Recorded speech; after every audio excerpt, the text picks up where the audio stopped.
Ragtime is licensed by MTI in three different versions: the original Broadway version, an alternate version that we call version 2, and the school edition. We've seen Ragtime a number of times, and it's been done in many, many different ways. And we even heard of a ragtime that was done with 8 actors and hand puppets.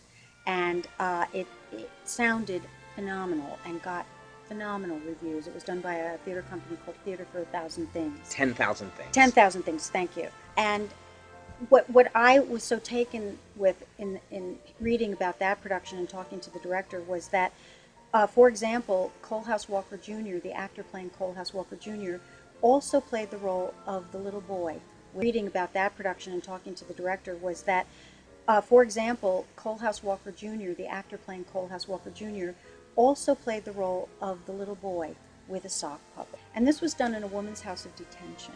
So there was, they did it, and the celebrity characters were portrayed by posters, sort of old lithograph type posters.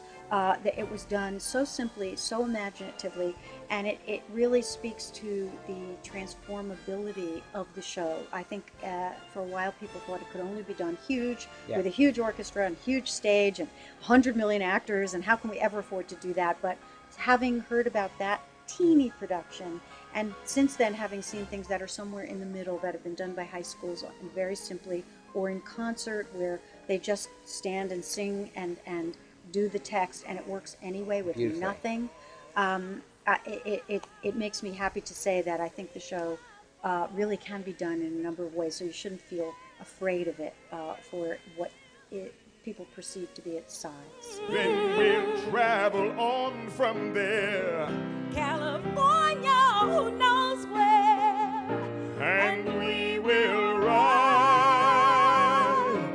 on the wings of a dream.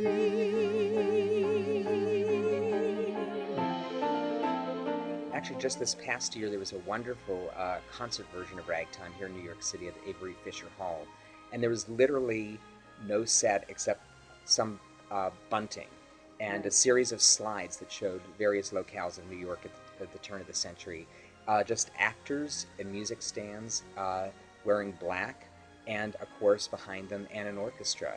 And nothing more than that. No fancy lighting, no fancy scenery. It was unbelievable. And the power of the piece.